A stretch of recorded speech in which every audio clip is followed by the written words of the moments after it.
On May 19, 1836, at Fort Parker in Texas, 100 Comanche warriors rode up waving a white flag. Benjamin Parker stepped out to negotiate peace, but within seconds, he was scalped and skewered. War cries echoed as the fort burned and women screamed, showing why 40,000 Comanches earned the title Lords of the Plains. That day reflects just one brutal chapter in their history. Alongside the Iroquois and Apache, these tribes didn't merely survive, they dominated, making empires like Spain and France struggle. For centuries, the Comanche stalled Spanish expansion in North America for a solid 50 years. By 1700, the Iroquois controlled over 1 million acres, from Michigan to Tennessee. In the 1870s, General Crook dubbed the Apache Tigers of the Human Race for their unmatched skill.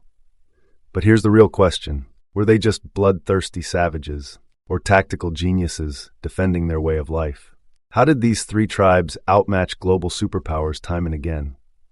Sect Comanche, Lords of the Plains. Let's start with the Comanche, a tribe that earned the nickname Lords of the Plains for a reason.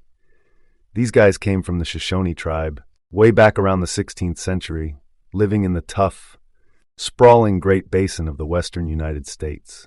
The Ute people, their neighbors, gave them the name Comanche, which translates to those who always want to fight or just plain enemy. That name wasn't random. It stuck because the Comanche lived up to it, becoming masters of war and survival in a way that made their reputation echo across the plains. They weren't just scrappy fighters. They turned into a symbol of raw power and fear that no one could ignore. Now, everything changed for the Comanche when horses showed up.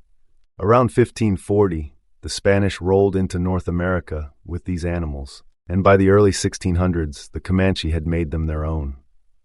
Horses weren't just a tool, they flipped Comanche culture upside down, in the best way possible. They started trading with nearby tribes, like the Pueblo, who were already under Spanish influence, and other plains groups that had horses too. What did they trade? Buffalo hides, captives they'd nabbed in raids, and whatever else they could get their hands on, all for more horses. This hustle turned them into some of the most incredible horsemen you'd ever see. With that skill, they didn't stay cooped up in the Great Basin. By the 17th and 18th centuries, they'd pushed out to the buffalo-rich plains of eastern Colorado and Kansas, chasing the herds and building an empire of their own. In Comanche life, horses were everything. They weren't just for getting around, they showed who you were. If you had a good horse, you had status, power, respect. At their peak in the 19th century, with about 40,000 members, every Comanche, man, woman, or kid owned 2 or 3 horses, on average. Kids learned to ride almost as soon as they could walk, and that wasn't just for show. Both men and women prized those horseback skills because they meant survival, whether you were hunting or fighting. And when it came to taming wild horses, the Comanche had it down to an art. They'd rope a wild one, tighten the rope until it passed out from lack of air, then bring it back by blowing into its nose. After that, they'd clean it up, trim the scruffy hairs around its eyes, and slap a bridle on it. To calm it down, they'd pair it with a gentle mare, letting the wild horse get used to people. After a few days, they'd let it loose, but it stuck close to the mare. Then they'd take it to deep water or a sandy creek bed to start riding it, a smart move since the soft ground cut the risk of getting hurt if the horse bucked. An Englishman who lived with them for 8 years couldn't believe what he saw. On foot, he said, the Comanche looked slow and clumsy, like they didn't belong. But put him on a horse, and they transformed, graceful, daring, unstoppable. That's where they shone, especially in battle. Picture them charging in, with these booming war cries, leaning so low behind their horses, you'd only see one foot dangling. With crazy skill, they'd shoot arrows or bullets over and under the horse's neck, nailing targets dead on. Guns came into the mix by 1700, and they mastered those too. Every warrior had a favorite warhorse, just for combat, a partner they trusted with their life. Even the women were fearless, roping antelope, chasing buffalo on horseback, matching the men stride for stride. That fearless streak fed into their brutality, and trust me, it was next level. From the 18th to 19th centuries, they ran these nighttime raids called the Comanche Moon. Hundreds of warriors on horseback would storm settlements, in northern Mexico, wiping out families, snatching women, and making off with piles of horses. They didn't stop there. European settlers crossing their turf got hit too, losing horses that the Comanche turned around and sold to the Spanish-Mexican Empire or the United States. Women in the tribe weren't just along for the ride. They had a reputation for torturing captives with methods so harsh it stuck in people's minds centuries later. This wasn't random violence, it was a system. Young warriors got pushed to raid constantly, proving their worth and piling up wealth and respect. The history books back this up big time. In 1803, after Spain took Louisiana from France, Spanish soldiers wrote home about the Comanche, saying no one matched their cavalry or guts in a fight. They held up Spanish expansion in North America for about 50 years, from 1750 to 1800, and didn't back down against the French, Spanish, or Americans through the 17th to 19th centuries. Peace talks? Hardly ever happened. They fought to keep what was theirs. One brutal example hits hard. May 19, 1836, Fort Parker, Texas. 100 Comanche warriors rode up with a white flag, tricking Benjamin Parker into stepping out to talk. He didn't stand a chance, killed on the spot, followed by an attack that left the fort in flames and settlers in terror. That's the Comanche in action, and it's just the start of their story. Iroquois Confederacy, 6 nations. Next up, we've got the Iroquois Confederacy, or as they call themselves, the Haudenosaunee, which translates to People of the Longhouse.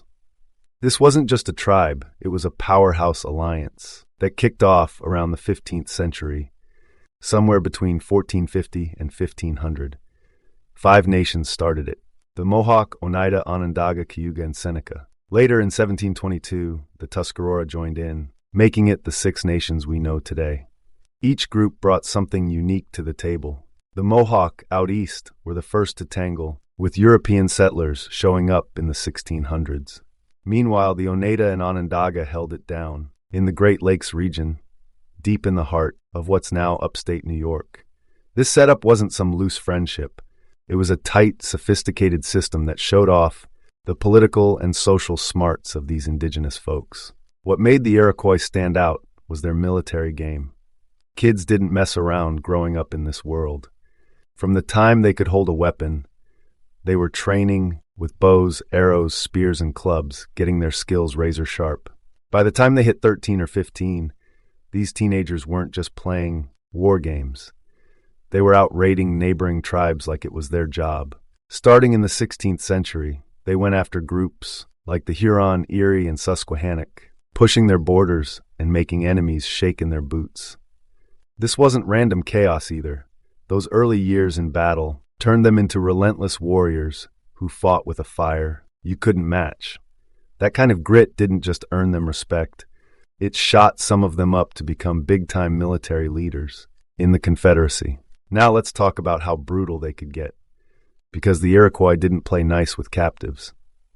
One of their go-to moves was something called the gauntlet. Picture this. They'd line up 2 rows of warriors, all armed with spiked clubs, and make prisoners run through it. Every step was a beating, a painful gauntlet of punishment that left a mark on anyone who survived it. This was standard stuff in the 17th century, and it wasn't just for show. It was a message. Things got even wilder during the Beaver Wars, which ran from 1640 to 1701.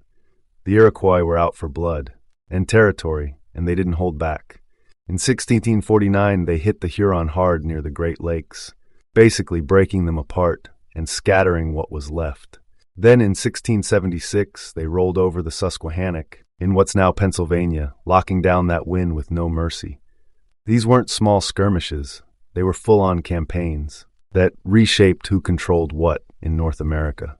That push for power hit its peak in the early 18th century, around 1700 to 1720. At their height, the Iroquois Confederacy had their hands on over 1 million acres, stretching from northern Michigan all the way down to the hills of Tennessee. That's a chunk of land, bigger than some modern states, and they held it tight. A big part of how they pulled this off was their unity. With 5, then 6 nations working together, they had this knack for keeping everyone on the same page, no matter how different their home turf was. You really see that strength shine during the French and Indian War, which ran from 1754 to 1763. The Iroquois threw in with the British, and it wasn't just a casual alliance. They brought their full weight to the table, helping tip the scales in a war that decided who'd call the shots in colonial America. Some folks even point to a Bible verse to explain it.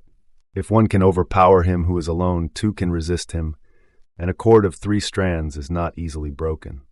That's the Iroquois in a nutshell, stronger together. Their influence didn't stop with land or battles either. From the 1600s on, they were a force that dozens of other indigenous tribes couldn't touch. The Huron, Erie, and Susquehannock felt it the hardest, but even European settlers moving in got rattled.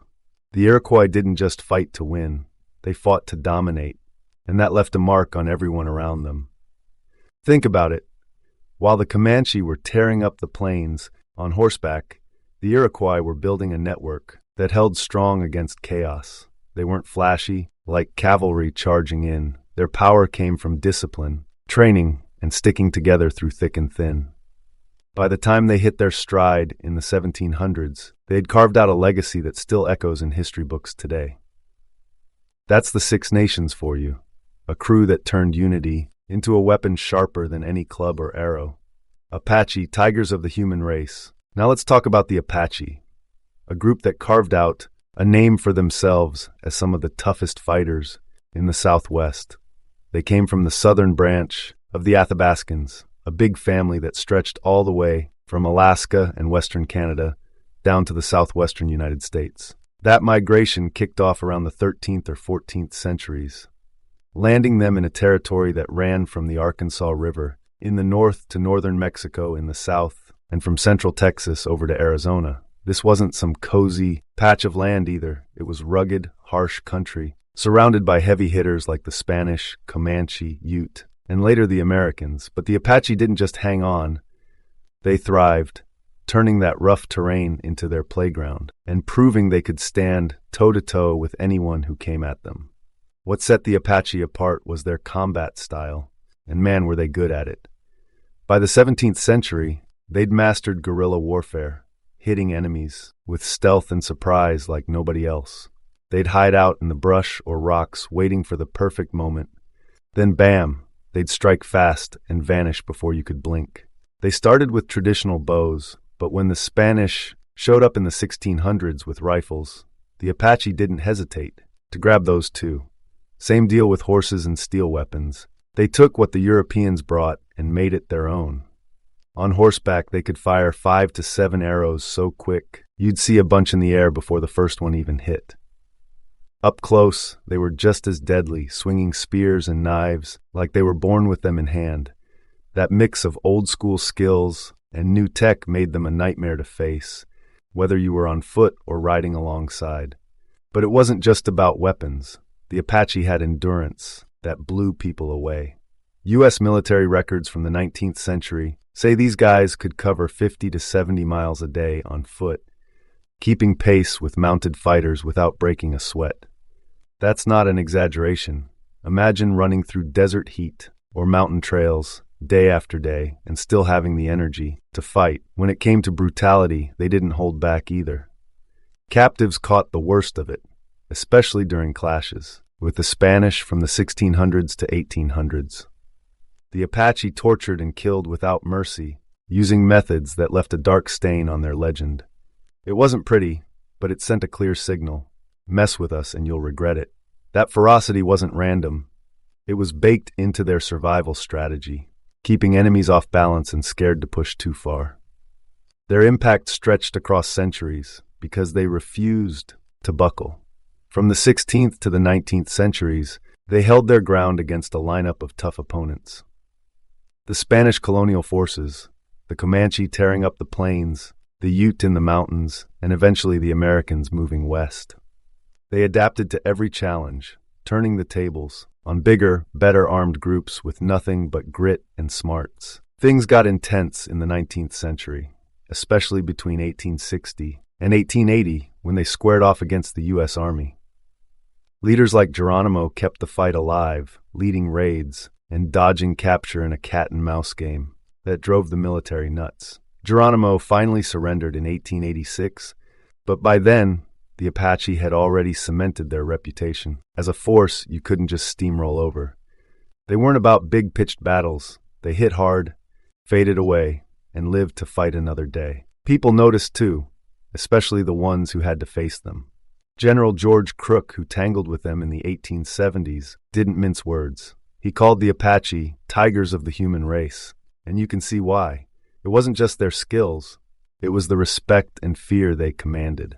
Picture a warrior popping out of nowhere, arrows flying before you can react, or chasing you down on foot when you thought your horse gave you the edge. That's what Crook saw, fighters who moved like predators, fast, quiet, and ruthless. The Apache didn't have the numbers of the Comanche or the tight alliance of the Iroquois, but they made up for it with agility and a knack for turning the land itself into a weapon. From Alaska's edge to Arizona's deserts, they built a legacy that's still talked about today, a testament to how far raw determination can take you when the odds are stacked against you. So what's the takeaway from all this? The Comanche were a ruthless cavalry juggernaut, holding Spain back for 50 years with their horse-powered raids. The Iroquois built a unified alliance that hit its stride in the 18th century, dominating with discipline and teamwork. The Apache, masters of guerrilla warfare, adapted like nobody else, outlasting everyone with sheer grit. 3 tribes, 3 wildly different styles, but all legends in their own right. Want more stories like this? Hit that like button and subscribe so you don't miss what's coming next.